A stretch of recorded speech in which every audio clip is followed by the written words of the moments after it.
Bonsoir, frères et sœurs. Bonsoir, soldats du Seigneur. Je suis vraiment très heureux de vous revoir. Si vous êtes revenus, c'est que vous avez trouvé ça bon et édifiant, vrai? Et vous pouvez transmettre ça à ceux de votre maison. Donc, ce que je peux vous exhorter, si vous avez l'opportunité d'écrire, de prendre des notes, ou si vous avez une excellente mémoire, gardez ces choses. Ne faites pas confiance à votre cœur. La mémoire ne retient que ce qu'elle aime. Et ce qu'elle n'aime pas, ça passe aux oubliettes. Or, pour aimer ce message, il faut vraiment le lire et l'étudier. Donc, c'est pourquoi je vous donnerai cette référence. Vous allez trouver pour la plupart ces choses-là dans Tragédie des siècles. Et la Tragédie des siècles va vous renvoyer au texte que nous avons vu, aux signes et compagnie. Lisez, relisez, relisez. Faites confiance au Seigneur. Et au moment nécessaire, quand vous rencontrerez des gens, vous allez pouvoir leur dire et restituer ces choses par le biais de l'Esprit.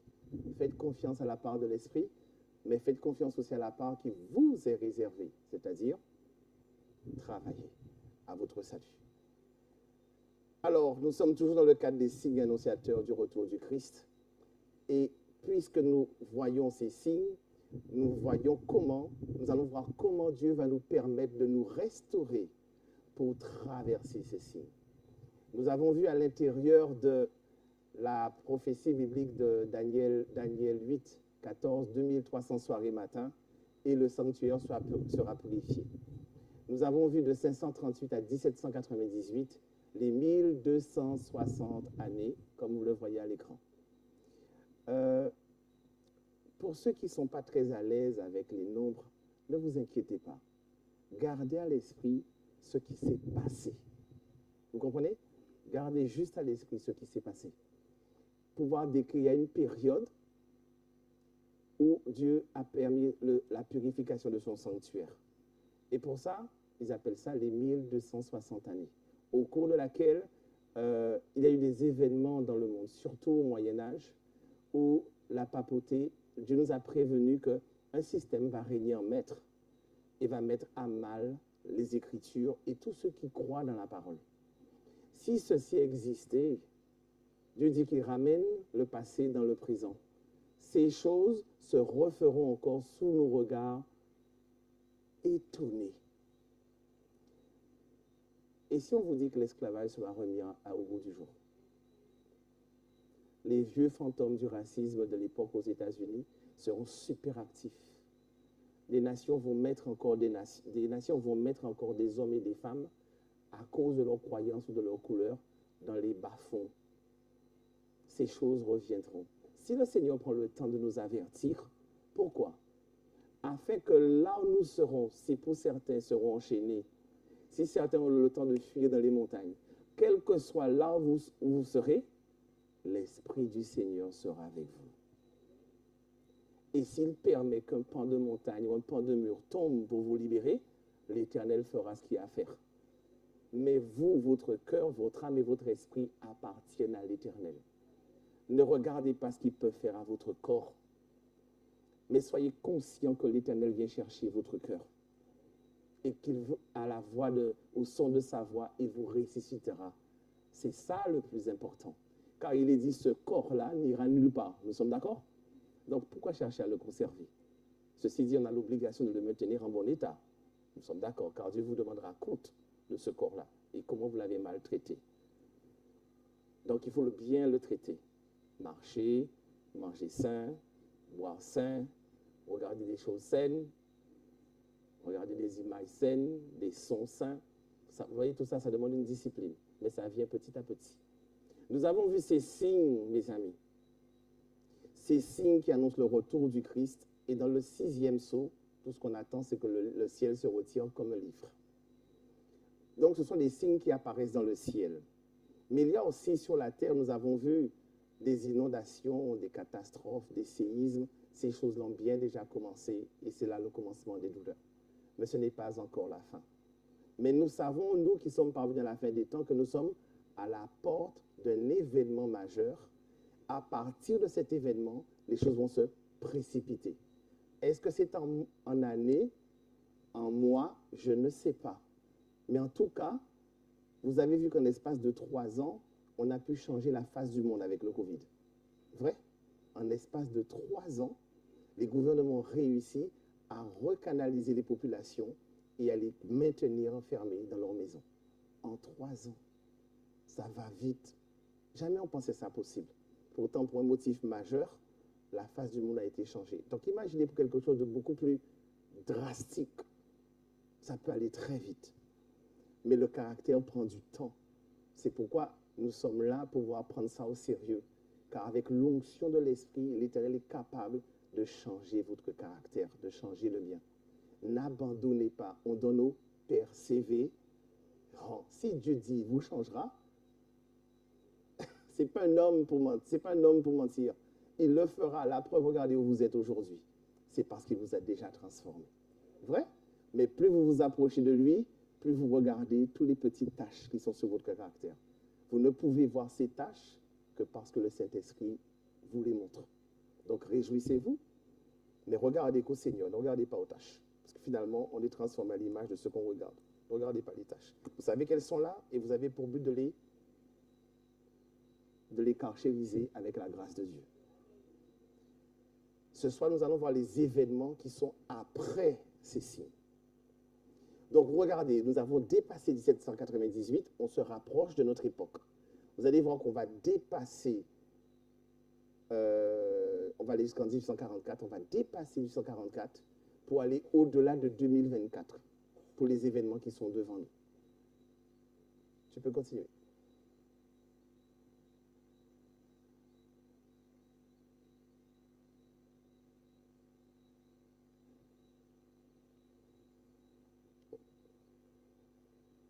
Voilà.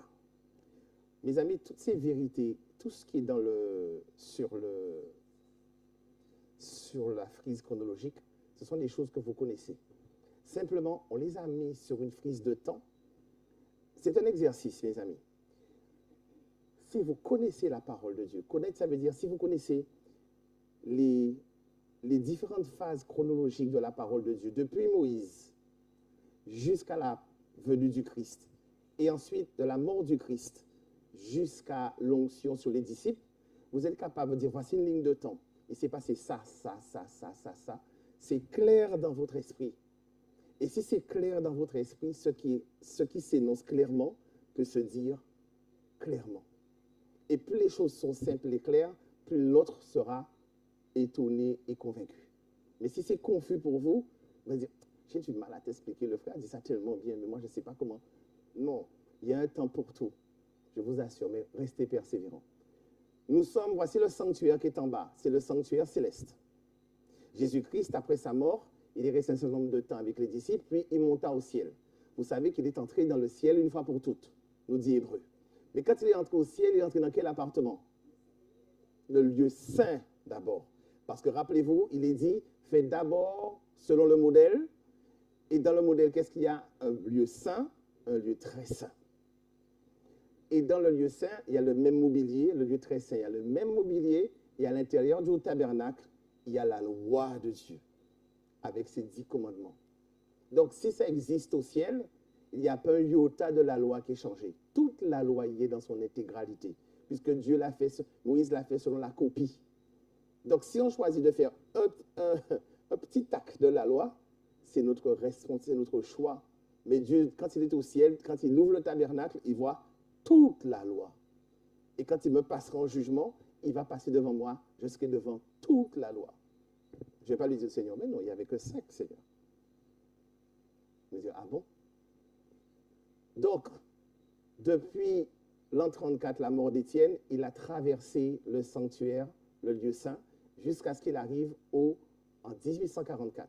Ça veut dire que pendant que Dieu traverse le sanctuaire céleste, il est en relation directe avec la terre par son esprit. Toutes ces persécutions, tous les drames qui sont passés sur la terre, il a accompagné chaque homme, chaque femme, chaque enfant. Et vous savez que dans le premier appartement, il faisait le pardon, la réconciliation. Et dans le lieu très saint, qu'est-ce qu'il fait? L'expiation. l'effacement. Il nous remet en liberté afin que nous puissions adorer Dieu de tout notre cœur, de tout notre corps et de tout notre esprit. Mais nous reviendrons dessus en détail. Le plus important, c'est qu'à partir de 2024, nous voyons qu'il y a un petit point rouge. C'est là où nous sommes. Et c'est marqué LDD. Voyons marqué après LDD, PTT. Pas les France Télécom, les anciennes, non. Et ensuite marqué 7 plaies et GTT. Loi du dimanche, petit temps de trouble, grand temps de trouble. Et après le grand temps de trouble, nous avons Jésus-Christ qui arrive dans un petit nuage. Il est bon de connaître les chronologies des grands événements. Il y a des sous-événements, mais les grands événements, on doit pouvoir les connaître afin de savoir à quelle sauce nous serons cuisinés.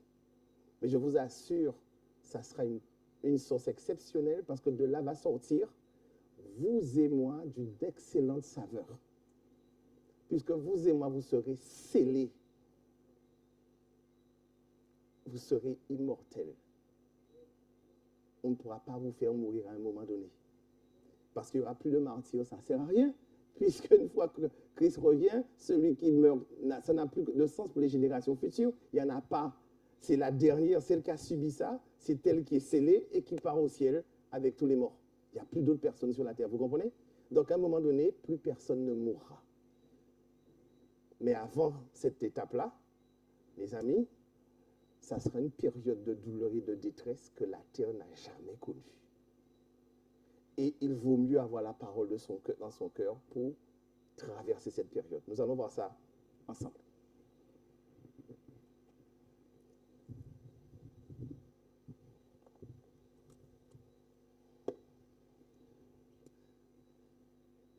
Allons d'abord dans 2 Pierre 1, verset 19. N'oubliez jamais ce principe-là. 2 Pierre 1, verset 19. C'est Pierre qui le dit à la fin de sa vie. Vous y êtes, 2 Pierre 1, verset 19.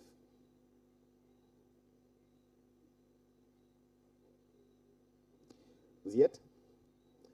Et nous tenons pour d'autant plus certaine, quoi? La parole prophétique. La parole qui annonce des événements. À laquelle vous faites quoi? Bien de prêter. S'il y a quelque chose qui vous distrait, il n'y a qu'une seule chose qui doit tenir votre attention.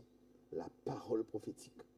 Comme une lampe qui brille dans un lieu obscur. Quelle est la lampe qui brille dans un lieu obscur? Ta parole est une lampe à mes pieds et une lumière sur mon sentier. Donc ça veut dire qu'il y a une relation entre la parole prophétique, donc la parole, quand elle est mise dans mon cœur. Et quand la parole est mise dans mon cœur, vous connaîtrez la vérité et la vérité vous. Et non seulement la vérité vous affranchira, elle vous rendra pur. Nous sommes d'accord? Donc quand elle vous rend pur, qu'est-ce qui se passe? Nous arrivons au stade de Christ en nous, l'espérance de la gloire. Maintenant, vous comprenez, comme à une lampe qui brille dans un lieu obscur, jusqu'à ce que le jour vienne apparaître et que quoi? L'étoile du matin se lève dans vos cœurs. Et en parlant d'étoile du matin, vous avez déjà vu quand vous êtes à Saint-François, le soleil se lève, vrai? Mais nous percevons la lumière du soleil, mais pas sa chaleur. C'est quelque chose d'étrange, mais c'est magnifique. Et au fur et à mesure, donc ça fait de la luminosité. S'il y avait des ténèbres, on commence à voir comment nous sommes avec plus de précision, puisque nous avons de la lumière qui est entrée. Et au fur et à mesure que le soleil s'élève, nous commençons à percevoir les rayons à un tel point que non seulement il nous réchauffe, mais notre ombre commence à changer d'orientation. Et quand il arrive au zénith, il n'y a plus d'ombre. Le soleil est au maximum de ses rayons. Et il nous réchauffe entièrement. Il n'y a plus d'obscurité. Maintenant, Jésus, c'est le soleil de justice. Lorsque nous nous nourrissons de la parole, au départ, ce n'est pas évident. On voit simplement une petite lumière. Mais au fur et à mesure qu'on apprend la parole, qu'on la médite, qu'on la travaille, l'Éternel promet que par sa grâce, il enlève le voile sur notre cœur, sur nos yeux, et fait tomber la cire de nos oreilles. Et nous permet de voir, à la limite comme Jésus voit. Et quand il arrive au sommet, ça veut dire que nous sommes parvenus à avoir les mêmes sentiments et les mêmes pensées qui étaient en Jésus. Là, Jésus règne en maître dans mon cœur. Pourquoi? Parce que j'ai considéré la parole, et précisément la parole prophétique, à laquelle j'ai fait bien de prêter attention. Tournons maintenant notre texte sacré, Apocalypse 13. Apocalypse 13. Vous y êtes?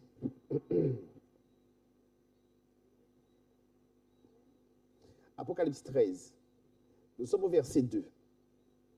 On va s'arrêter sur ce qui est très important. Le reste, ce sont des choses que vous connaissez. Verset 2. La bête que je vis était semblable à quoi? Avant. Tu peux passer la diapositive, s'il te plaît. Vas-y. Voilà. Nous connaissons la statue de Daniel, vrai? La statue de Daniel, on parle généralement de la tête, qui est Nebuchadnezzar. Ensuite, les Mèdes et les Perses, l'argent. La graisse au niveau du ventre jusqu'aux cuisses. Les deux jambes qui représentent Rome. Et pourquoi deux jambes pour Rome? Vous n'avez jamais posé la question?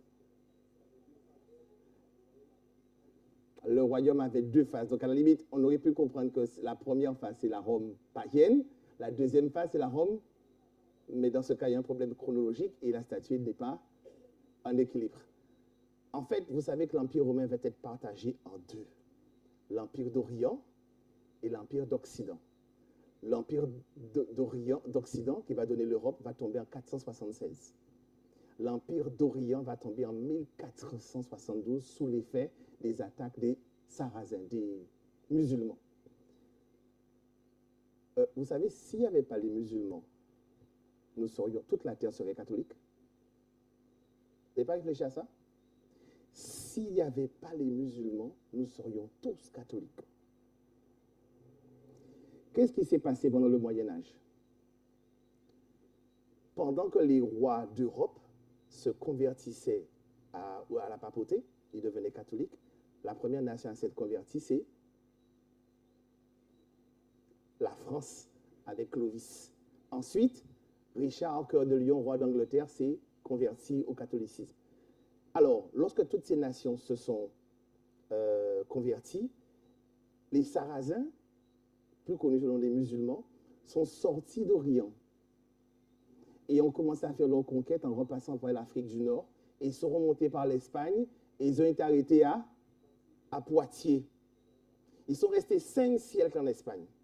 Or, pendant toute cette période, les rois d'Europe ont chargé leur armée de repousser les musulmans dans leurs frontières.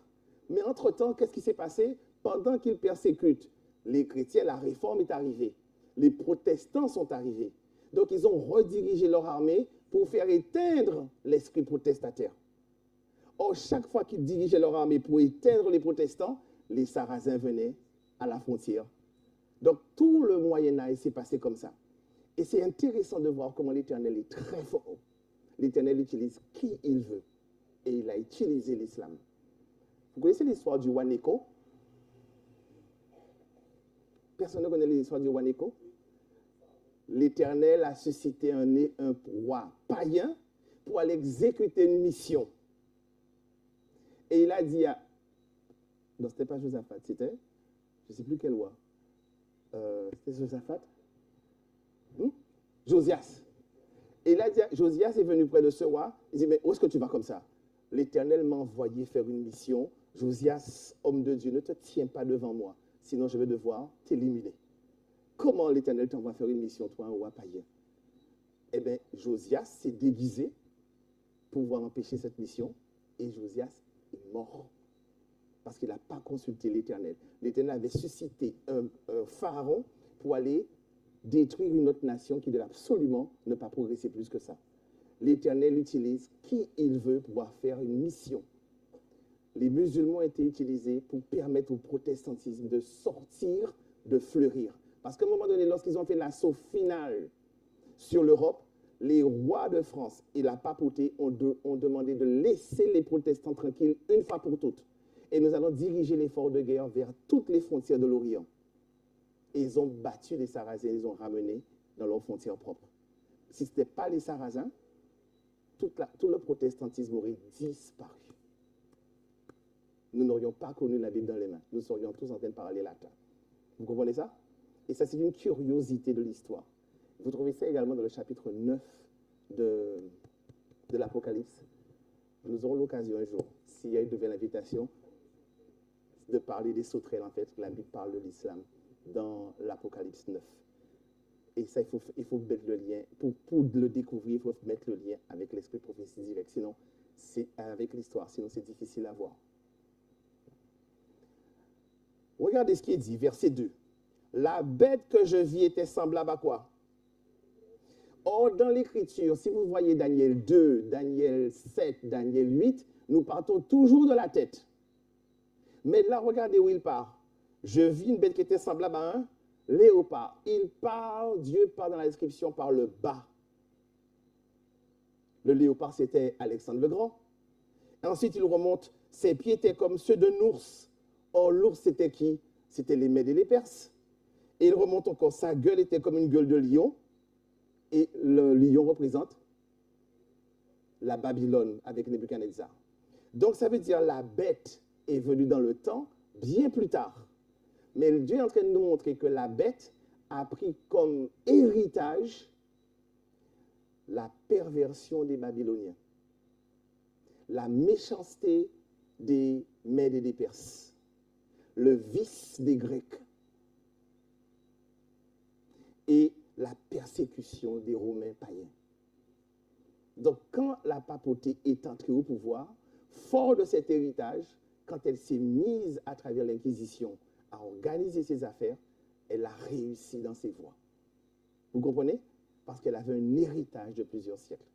Autrement dit, quand vous analysez, depuis la tête jusqu'aux pieds, il s'est écoulé plusieurs siècles. Et le péché a gagné en puissance. Est-ce que vous le voyez? Chaque fois qu'on descend d'un royaume à un autre, ces royaumes font de plus en plus le mal. Donc aujourd'hui que nous sommes dans les orteils, ce que vous avez comme chair là, si vous n'avez pas la grâce de Dieu, vous n'allez pas pouvoir lutter contre ça. C'est impossible parce que cette chair a des siècles de puissance. Vous comprenez pourquoi lorsque le péché abonde, la grâce de Dieu surabonde. Une goutte de grâce suffit à détruire toute une généalogie de péché. N'essayez pas de lutter contre votre chair par vous-même. Vous n'en avez pas la puissance car il y a des 6000 ans d'histoire dans cette chair de résistance à la parole de Dieu.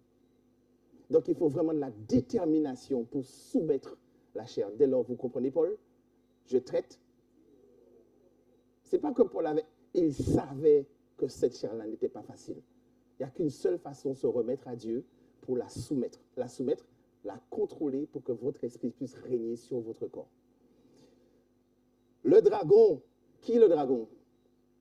C'est qui? Le diable, Satan, donna à qui? À la papauté. Quoi? Puissance, trône et une grande autorité sur les nations. Verset 3. Je vis l'une de ses têtes comme blessée à mort.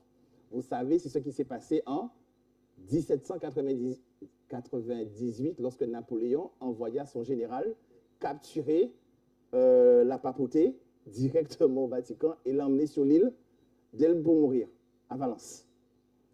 Mais à partir de là, la papauté ne peut plus ni nommer les rois, ni les empereurs, ni les excommunier. Séparation de l'Église et de l'État.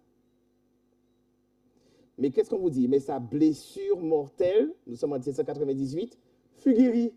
Or, si sa blessure fut guérie, qu'est-ce qu'elle doit retrouver? Le dragon lui a donné quoi? Puissance, trône, autorité. Trône, elle a déjà. Son trône est où? À Rome. Autorité. Elle a déjà une grande autorité sur le monde, car il n'existe pas un chef d'État qui rentre en fonction qui ne va pas lui le saluer. Ne croyez pas que c'est un salut comme ça, parce que le Vatican détient des informations très utiles pour toutes les nations. Car il détient suffisamment d'informations sur chaque nation pour savoir comment organiser la politique et l'économie. Puisque dans chaque nation, il y a plusieurs églises.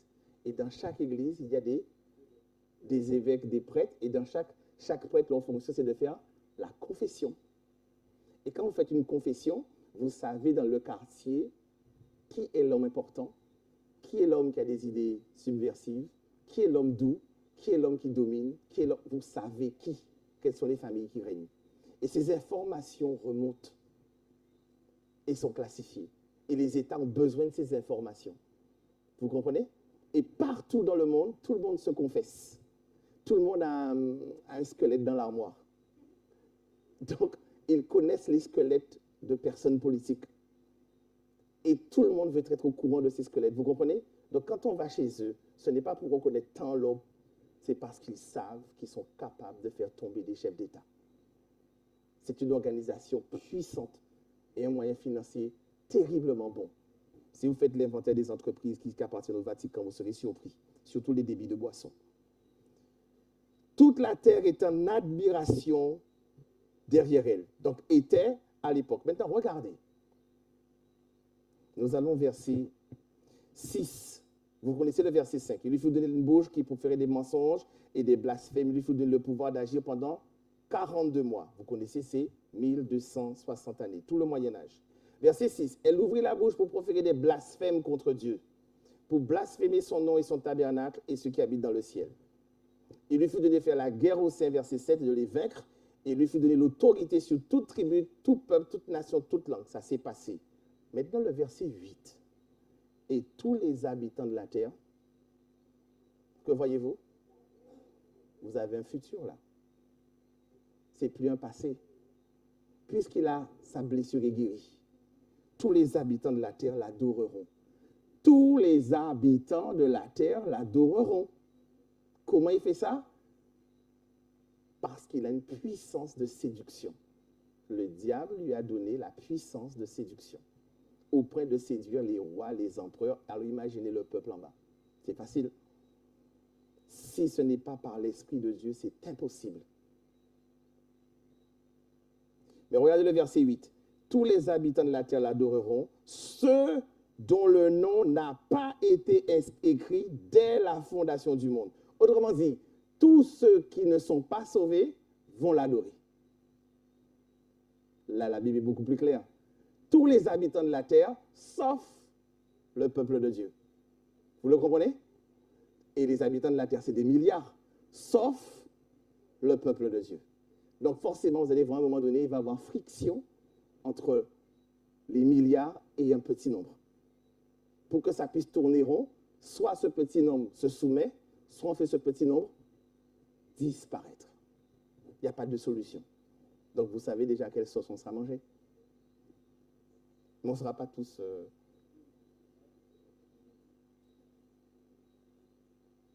Maintenant, regardez, verset 11, et c'est là que ça devient intéressant. Je vis monter de la terre une autre bête qui avait 2 cornes semblables à celles d'un agneau et qui parlait comme un dragon. De qui s'agit-il?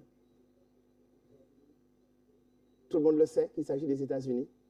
Les 2 cornes, c'est une nation qui vient au secours du peuple de Dieu lors des persécutions en Europe.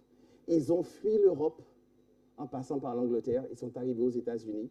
Ils se sont jurés de fonder une république où il n'y aura plus jamais un chef religieux qui va leur dicter leur conduite comme en Europe.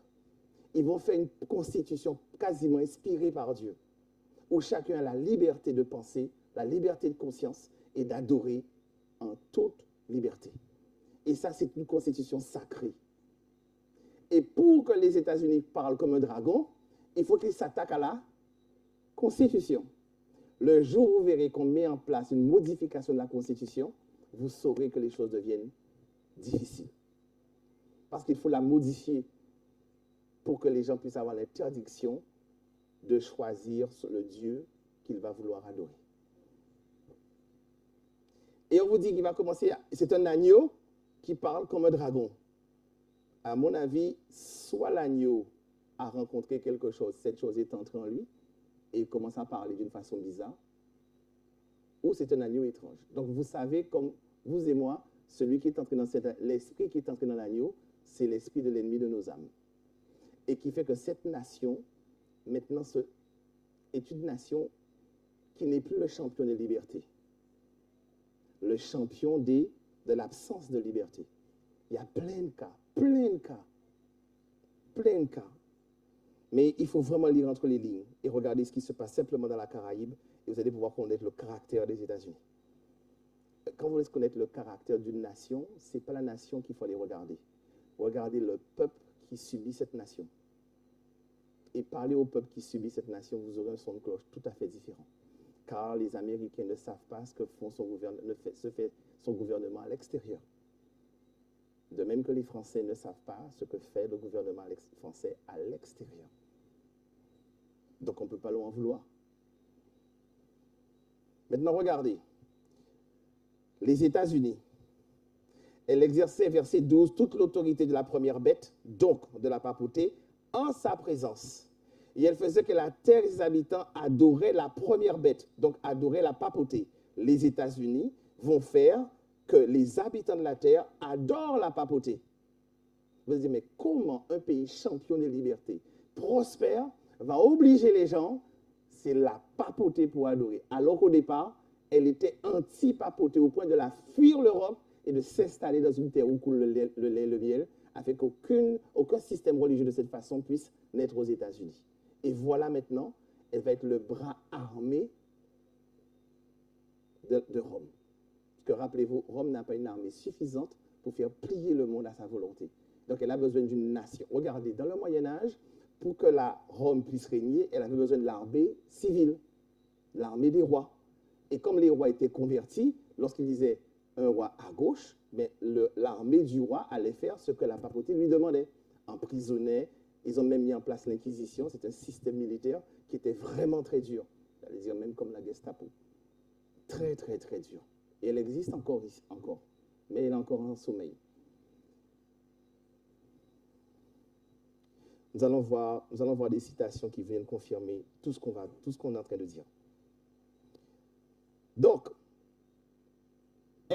cette nation, les États-Unis, va faire des prodiges, même jusqu'à faire fondre du feu du ciel. Au fait, quand les disciples disaient qu'ils allaient faire des prodiges, comment faisaient-ils ça? Comment les disciples faisaient des prodiges?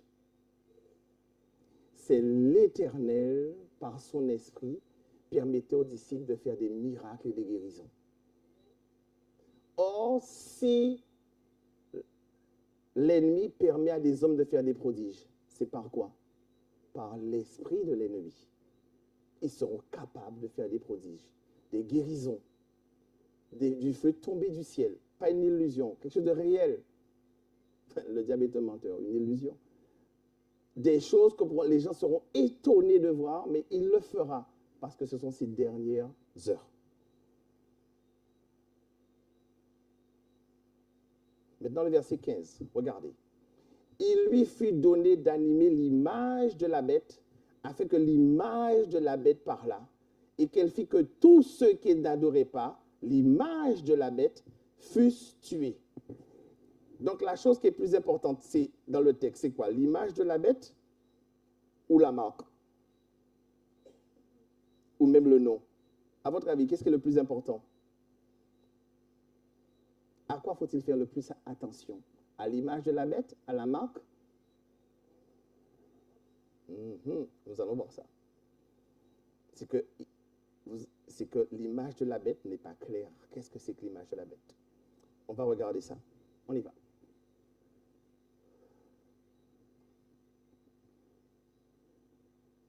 Alors, qu'est-ce qu'il est écrit? Une nation, une seule remplit les conditions. Quelle est la nation du Nouveau Monde qui, jeune encore, vers 1798, attirait l'attention du monde et présageait un avenir de force et de grandeur? L'application des symboles ne permet pas un instant d'hésitation. Il s'agit des États-Unis d'Amérique. Ça confirme bien qu'Apocalypse 13, verset 11, on a présenté Apocalypse 13 de 1 jusqu'à 9, la papauté, guérie et qui va revenir au devant de la scène du monde. Mais la papauté ne peut pas agir seule car elle n'a pas de force armée, ni de militaire, ni de police pour gérer le monde. Il lui faut une puissance capable de dominer les autres puissances, qui est déjà en place. Et tout de suite après, la Bible nous parle de qui? Les États-Unis d'Amérique, qui va faire un lien entre la papauté, le monde, pour que la papauté puisse dominer le monde. Continue. Alors, elle avait 2 cornes semblables à un agneau. Elle avait 2 cornes semblables à un agneau. Alors, ces cornes d'agneau symbolisent la jeunesse, l'innocence, la douceur. Exactement comme on parle de Jésus-Christ, c'était l'agneau de Dieu. C'est bien la douceur, c'est bien la jeunesse, c'est bien l'énergie et la vie qui le caractérisait. Cette nation avait ses caractéristiques au départ. Mais à la fin, elle a fini par parler comme un. C'est plus une terre d'asile, c'est une terre qui sélectionne bien qui doit entrer. Et les conditions qui aux États-Unis de crimes, de boissons. En fait, si c'est pour parler de ce qui se passe aux États-Unis, vous seriez horrifiés. Parmi les nations, alors, le républicanisme et le protestantisme, vous voyez les 2 cornes de l'agneau. Les 2 cornes de l'agneau représentent le républicanisme et le protestantisme. Ce sont les 2 fondements de la nation américaine. C'est devenu les principes fondamentaux de cette nation, constituent le secret de sa puissance et de sa prospérité. Les opprimés de toute la chrétienté qui ont tourné vers ce pays des regards pleins d'espérance, des millions d'immigrés ont débarqué sur ces rives et les États-Unis ont fini par prendre place parmi les nations les plus puissantes de la terre. Quand Dieu bénit abondamment. Cette terre a été bénie. Cette terre a sorti le monde 2 fois de l'obscurité. Le monde entier 2 fois dans l'obscurité. Le savez-vous? 14-18, 39-45. Continue. Alors, les cornes semblables à celles d'un agneau et le langage du dragon chez cette bête indiquent une contradiction frappante entre la profession de foi et les actes de la nation qu'elle représente. C'est par ses lois, par ses décisions judiciaires qu'une nation parle. Et c'est par ces mêmes organes que la dite bête démentira. Il me manque un mot. Non, reviens en arrière, s'il te plaît. Et c'est par ces organes que la dite bête démentira. En fait, démentira ce que sa constitution a dit. Elle va dire le contraire de ce que sa constitution lui dit de faire. Preuve, dans la plaine de Dura, avec Nebuchadnezzar, lorsque l'entourage du roi lui a dit, fais une statue afin que tout le monde puisse l'adorer. Mais la statue, c'est quoi? C'est l'image du roi. Et chaque fois au son du saltimbanque des instruments de musique, toutes les nations viendront s'incliner. Donc la statue représente qui? Un pouvoir civil, le roi Nebuchadnezzar. Donc, dans la plaine de Dura, il y avait aussi des Hébreux. Parce que rappelez-vous, ils étaient passés chez eux et ils avaient fait une rafle sur les Hébreux. Mais dans toute la foule agenouillée, combien sont restés debout? 3. Sont tout un peuple emmené en captivité. Qu'est-ce que ça veut dire? Je peux être à genoux dire, mais je sais qui est le vrai Dieu. Mais comme je ne veux pas mourir, Daniel, mettez-vous à genoux. Nous savons qui est le vrai Dieu. Mais au moins, on ne veut pas d'embrouille avec le roi. Quand vous croyez à une vérité, c'est corps, âme et esprit. Vous êtes un. Si vous fléchissez le corps alors que votre cœur croit le contraire, vous êtes déjà soumis. Les Hébreux le savaient. Ils ne pouvaient se mettre à genoux que devant Jésus seul. Vous le comprenez? Ils ne pouvaient pas s'incliner devant une statue, car ils savaient que c'était opposé à l'instruction qu'ils avaient reçue de l'Éternel. Donc ils restèrent fermes. Et arrivés devant le roi, fais ce que tu veux, mais nous ne ferons pas ce que tu as dit. De même, lorsque la nation va décréter qu'il y a une loi qu'on va devoir observer, sinon c'est une peine de persécution et de mort, il faudrait des gens fondant Jésus-Christ pour dire au préfet, au président de la République, nous n'obéirons pas à ta loi. Quoi qu'il nous arrive, parce que le Dieu que nous servons est capable de nous délivrer de ta main. Vous avez déjà vu les gendarmes? Vous avez déjà été très près d'un gendarme? Vous avez déjà vu comment il est équipé? Et quand il vient pour frapper, ça fait mal. Et vous allez devoir dire, nous n'obéirons pas à ta loi. Et l'Éternel est capable de nous délivrer de ta main. Ceux qui sont douloureux au moins de petits coups, l'Éternel va vous charger d'un esprit, pas de timidité, mais de force. Car les 3 Hébreux sont des hommes comme nous. Mais l'empreinte de l'Éternel était sur eux. Car nul homme ne peut se tenir devant un roi et dire une parole comme ça. Si ce n'est pas parce qu'il a déjà fait la preuve que Dieu prend plaisir à marcher avec lui. Vous comprenez pourquoi nous devons nous attacher à la parole afin que la parole nous rende forts. Je vous écris, jeunes enfants, parce que vous êtes forts. La déclaration, elle faisait que la terre et les habitants adoraient la première bête, montre que cette nation usera de son autorité pour imposer certaines pratiques religieuses qui constituera un hommage rendu à la papauté. Il y a quelques années, 2015-2016, la papauté s'est rendue au Sénat américain. C'est passé comme une lettre à la poste. Mes amis, les États-Unis sont protestants par nature. Et le catholicisme et le protestantisme sont 2 choses qui ne se mélangent pas.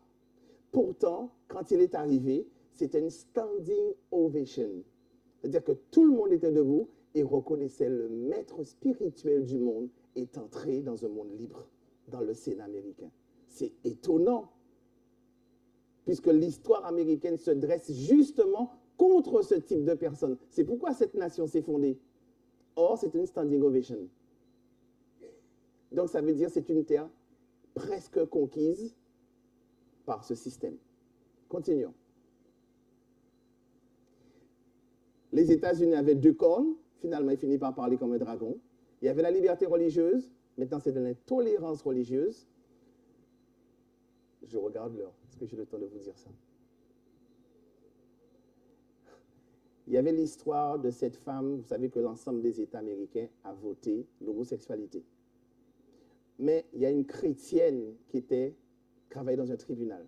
Et elle faisait les actes de mariage. Quand ces hommes sont venus, elle a dit qu'elle refuse d'écrire un acte pareil car c'est contraire à ses convictions religieuses. Ses patrons qui sont au-dessus l'ont obligée à signer. Elle a dit non, je ne ferai pas cet acte.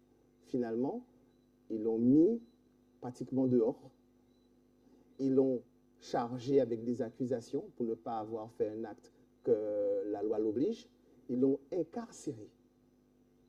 Mais ce qu'ils ne savaient pas, c'est que le fait que cette femme croyait en ses convictions religieuses, elle a suscité une vague d'indignation dans tout l'État et les États voisins. Ça a créé un buzz incroyable et une pression sur le gouvernement et les juges qui l'ont incarcérée. Finalement, ils l'ont libérée. Mais cette femme est entrée en prison. Elle avait des traites. Elle avait un salaire, elle n'avait plus. Ça a duré plusieurs mois. Elle avait un mari, des enfants. Mais signe pour qu'on puisse avoir la paix. Tout est en ébullition chez elle. Je ne signerai pas ce que ma foi m'interdit. Et la libération est venue de l'extérieur. Dieu lui a fait grâce. Ils lui ont dit la loi de l'État américain prime sur la foi, sur la parole. C'est étonnant. Je vous l'aurais fait lire, mais j'ai des choses importantes à vous dire avant que ça se termine. C'est pour vous dire qu'ils sont entrés dans l'intolérance religieuse. Ils ont établi une constitution. Ils vont devoir la répudier pour pouvoir contrôler les esprits. Le protestantisme s'est installé. Maintenant, ce protestantisme est devenu un protestantisme apostat. Vous avez déjà entendu ce mot? Apostat, puisqu'il rend allégeance à la papauté, puisqu'ils ont conservé le même jour d'adoration. Voilà, tu peux continuer.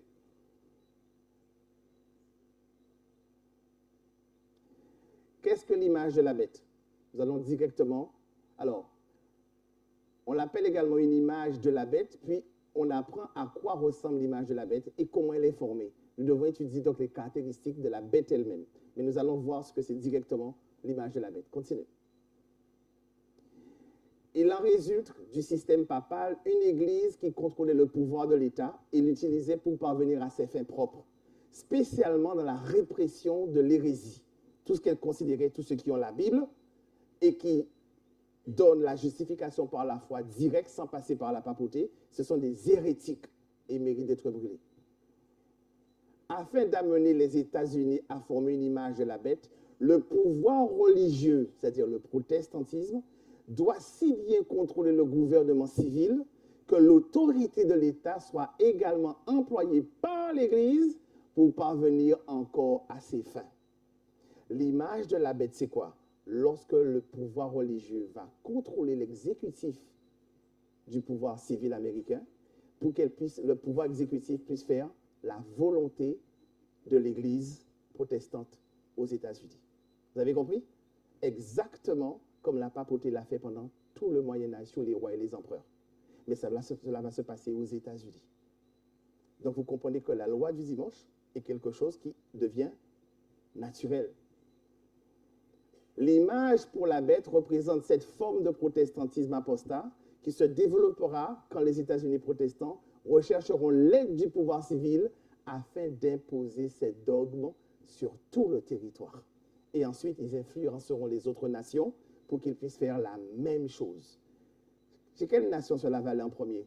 Qui est le soutien indéfectible des Américains en Europe? Les Anglais, le Royaume-Uni, et nous descendons, la France. Et on continue, c'est pas sûr que l'Allemagne suive. On continue. Je vis les chefs de toute la terre qui se concertaient, et Satan et ses anges qui s'affairaient autour d'eux. Donc les chefs de la terre sont en train de s'organiser. Qu'est-ce qu'on va faire avec ce peuple qui croit en la parole et qui croit au sabbat? Je vis un écrit dont diverses copies étaient envoyées dans différentes parties du pays, ordonnant que si les saints refusaient d'abandonner leur foi particulière et le sabbat pour observer le premier jour de la semaine, on aurait le droit, au bout d'un certain temps, de les mettre à mort. Voici la décision de chefs d'État. Ils vont prendre la décision, un décret autorisant les civils à mettre à mort n'importe quel chrétien adventiste qui croit au sabbat et à la loi de Dieu. Ils auront le droit de pouvoir les mettre à mort par décret de la nation, où qu'ils se trouvent sur la terre. Mais l'Éternel est très fort. Continuons. Un décret sera publié à l'encontre de ceux qui gardent le sabbat du 4e commandement. Et ils seront considérés comme méritant le plus sévère châtiment. On mettra leur mise à mort au bout d'un certain temps. Le papisme de l'ancien monde et le protestantisme apostat dans le nouveau adopteront une conduite semblable contre ceux qui honorent tous les commandements divins. Le peuple de Dieu sera alors plongé dans des scènes de souffrance et de détresse qui sont décrites par le prophète comme des temps de trouble de... Vous avez entendu le temps de trouble de Jacob, vrai? Le peuple de Dieu va devoir passer par là. Mais il a fallu que Jacob insiste. Et qu'est-ce que Dieu a fait? Il lui a démis, et ce n'est pas sans douleur que ça se fait. Il a dû crier le pauvre. Mais il a dit, je ne t'abandonnerai pas avant que tu m'aies béni. Et l'Éternel l'a scellé. Il a ôté la peur dans son cœur. Donc, le peuple de Dieu n'aura plus peur de ses persécuteurs. Parce que l'Éternel les aura scellés. C'est merveilleux. Mais mes amis, ne perdez pas le vue que nous allons vivre une situation exceptionnellement mauvaise. Seuls ceux qui ont une foi solide et une pratique solide du sabbat subsisteront. Continuons. Ce petit reste, incapable de se défendre dans la lutte à mort, où il se trouve engagé avec les puissances de la terre, allié aux armées du dragon, trouve en Dieu son refuge. Le décret a été promulgué par les autorités terrestres les plus hautes, afin de contraindre à adorer la bête et à recevoir sa marque sous peine de persécution et de mort.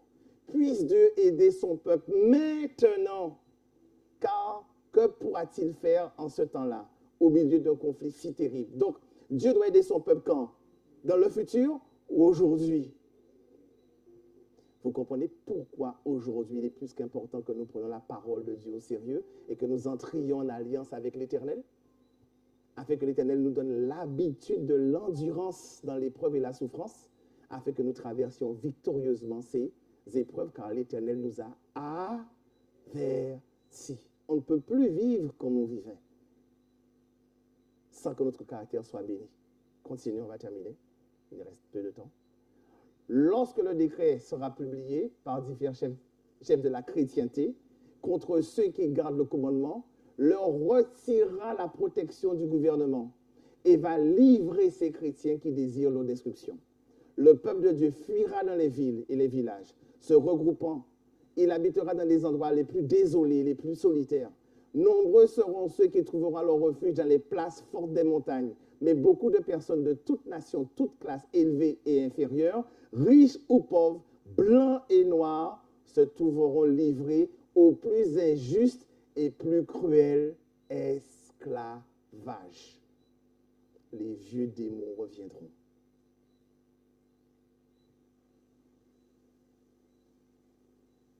Les bien-aimés de Dieu passeront d'épuisantes journées dans le chêne emprisonnés, condamnés à mort. Certains seront abandonnés, mourront de faim dans de sombres prisons malsaines.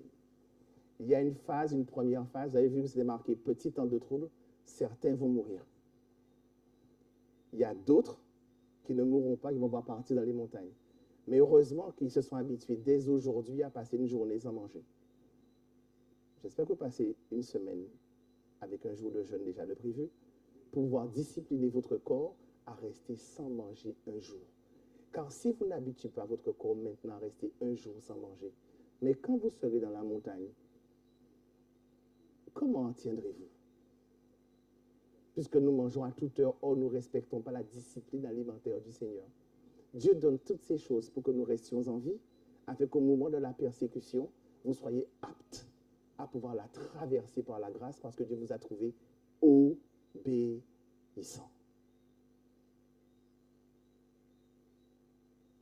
On peut continuer.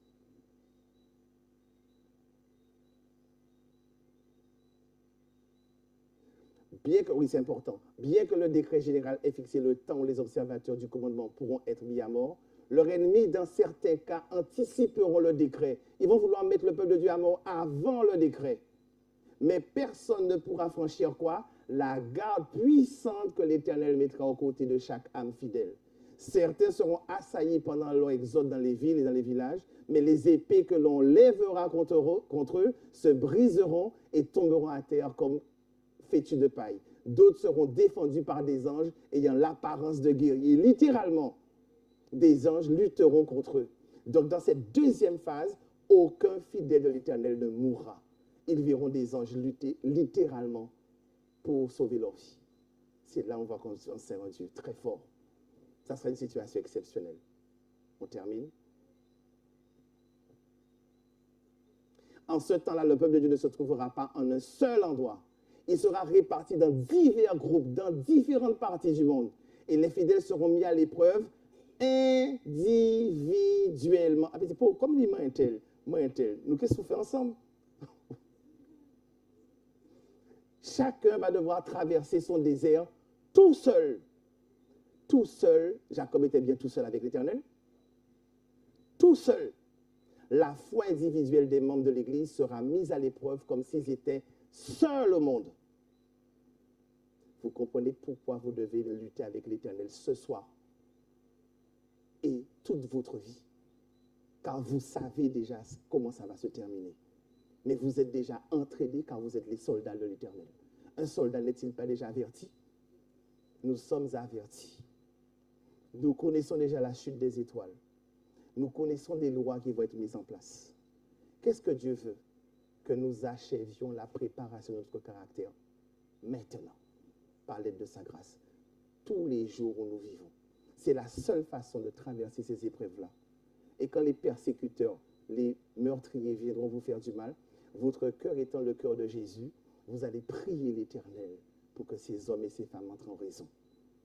Et non pas demander à Dieu qu'ils disparaissent là même. Parce que vous avez l'amour de Dieu dans votre cœur. Mais ça sera une période de détresse suffisamment terrible que le monde n'a jamais connues. Il faut savoir ces choses afin de bâtir votre foi sur un fondement solide. Parce que si ces choses arrivent et nous ne le savons pas, mes amis, nous allons pleurer 2 fois plus amèrement. Vrai? Puisque nous savons ces choses, nous allons donc prier pour demander à Dieu quoi? Plus d'intelligence de sa parole.